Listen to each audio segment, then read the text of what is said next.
नमस्कार। बहुत बड़ी खबर आ रही है अयोध्या के राम मंदिर से और मुद्दा है चंदा चोरी। चढ़ावा को लेकर लगातार देश भर में बवाल मच रहा है और आज सुप्रीम कोर्ट में 4 अलग-अलग याचिकाएं जो दायर की गई थी इनको लेकर सुनवाई की। चीफ जस्टिस की बेंच ने उत्तर प्रदेश सरकार, केंद्र सरकार और राम मंदिर ट्रस्ट को नोटिस जारी कर जवाब मांगा और नोटिस का मतलब है कि कोर्ट इस मामले को सिर्फ साधारण चोरी नहीं मान रहा, राम मंदिर से देश दुनिया की करोड़ों श्रद्धालुओं की आस्था उनका पैसा चुरा है। सरकार और ट्रस्ट को नोटिस भेजने का मकसद यह साफ करना है कि मंदिर परिसर के भीतर सुरक्षा को लेकर इतनी बड़ी चूक और प्रबंधन की लापरवाही के लिए आखिर कौन जिम्मेदार है। बड़ा सवाल है। बड़ा लोग स्वयंभू बना करते थे, कोर्ट ने आज उनको गजब लगा है। कोर्ट इन तीनों बड़े बच्चों को परधरे में खड़ा करके उनसे लिखित में जवाब कहता है कि ये तय हो सके भविष्य में ऐसी गलती दोबारा न हो। इसके साथ ही अदालत ने इस मामले की जांच कर रही स्पेशल इन्वेस्टिगेटिव टीम यानी एसआईटी से अब तक की रिपोर्ट मांगी है और साफ लफ्जों में पूछा है इस जांच टीम में कौन कौन से अफसर शामिल है और इसका गठन किस आधार पर किया गया है। तो इसका मतलब सुनिए, इसका सीधा सा मतलब ये है कि सुप्रीम कोर्ट इस जांच में पारदर्शिता और निष्पक्षता चाहता है।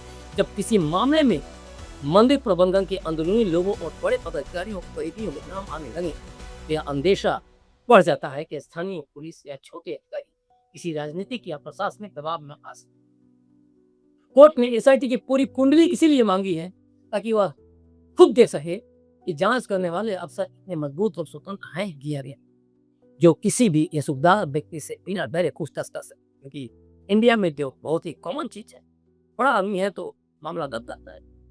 कोर्ट एक तरह से देखा जाए तो इस जांच टीम पर अपनी सीधी नजर रख रहा है। कोर्ट ने सबसे बड़ा कदम उठाते हुए मंदिर के सभी सीसीटीवी फुटेज और उसकी रिकॉर्डिंग रखने वाले मशीन यानी पीवीआर को तुरंत सुरक्षित करने का ताकि मुख्य सबूतों के साथ कोई छेड़छाड़ न हो सके। अब सरकार की ओर से जांच रिपोर्ट को सील लिफाफे में सौंपने की बात की, जिसके बाद कोर्ट ने अगले सोमवार यानी 20 जुलाई को तय कर दिया।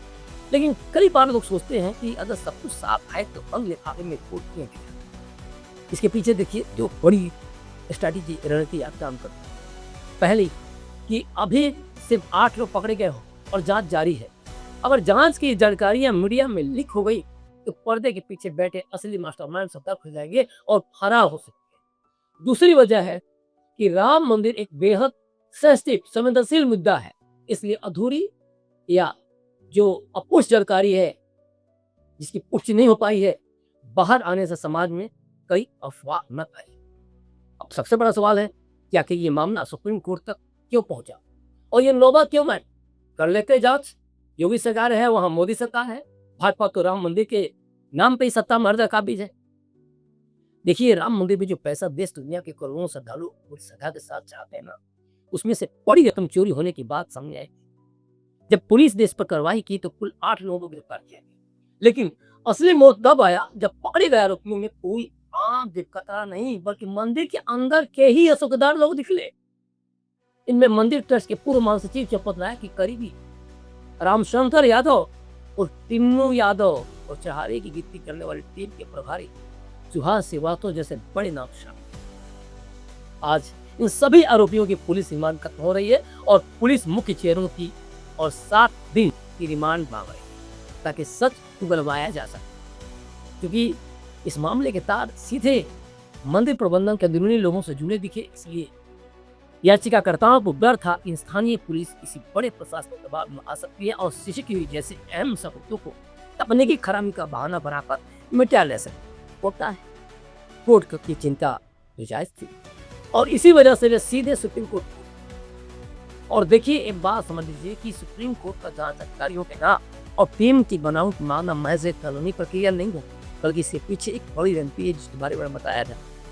जब इतने हाई प्रोफाइल मामले में बड़े नाम सामने आते हैं तो एक आम संदेशा होता है कि छोटे अधिकारी खुलकर जांच नहीं करते। कोर्ट खुद इस टीम की साफ को रखना चाहता है ताकि जांच पूरी तरह निष्पक्ष हो, किसी में बड़े रसूलदार के दबाव में केस को रफा दफा न किया सके। कौन अधिकारी है, विधायक है कि नहीं है, फिर कलेक्टर ये सब थोप दिया गया है। ठीक इसी तरह सीसीटीवी फुटेज को तुरंत लॉक करने का आदेश देने के मकसद कोर्ट का यही था कि डिजिटल सबूतों को गायब होने से बचाया जा सके।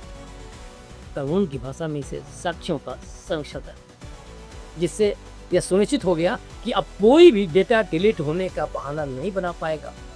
वहीं सरकार द्वारा इस रिपोर्ट को सिरबंदी थापू की जो बात कही थी वो इसलिए की गई ताकि जब तक जांच चल रही है तब तक खुफिया जानकारियां बाहर न हो और पर्दे के पीछे बैठे जो अन्य मास्टरमाइंड है सतर्क होकर फरार न हो। साथ ही अधूरी जानकारियों से समाज में कोई नुकसान न हो, समाज में कोई अफवाह न फैले। ओवरऑल अगर इस पूरे मामले के मायने समझे तो यह लड़ाई सिर्फ चंद रुपयों की चोरी की नहीं रह गई, बल्कि अब करोड़ों श्रद्धालुओं की इस भरोसे को बचाने की जो राह मंदिर से जुड़ा है। यही कारण है कि याचिकाकर्ताओं द्वारा इस मामले की जांच राज्य की पुलिस की बजाय सीबीआई जैसी स्वतंत्र केंद्रीय एजेंसी को सौंपने की मांग की जा रही है। इसके साथ ही इस विवाद में एक बड़े संस्थागत सुधार की जरूरत को भी सामने रखा मांग की जा रही है कि भारत के अन्य ऐतिहासिक और बड़े मंदिरों जैसे तिरुपति बालाजी या वैष्णो देवी की तर्ज पर अयोध्या में भी दाम और चढ़ावे के प्रबंधन के लिए एक बेहद आधुनिक पारदर्शी और पूरी तरह कंप्यूटरीकृत सिस्टम बनाने के लिए एक कमेटी का गठन किया। अभी पहले कहीं हो रहा ये तो ट्रस्ट के लोग बताएंगे, सरकार बताएंगे। सुप्रीम कोर्ट का इस मामले में सीधा दखल देना यह साफ पड़ता है कि देश की सबसे बड़ी अदालत थी भक्तों की आस्था और भगवान के खजाने की सुरक्षा को लेकर कोई ढिलाई बर्दाश्त करने की जरूरत नहीं है। और अब 30 जुलाई को होने वाली अगली सुनवाई इस पूरे मामले की अंतिम दिशा तय करेंगे।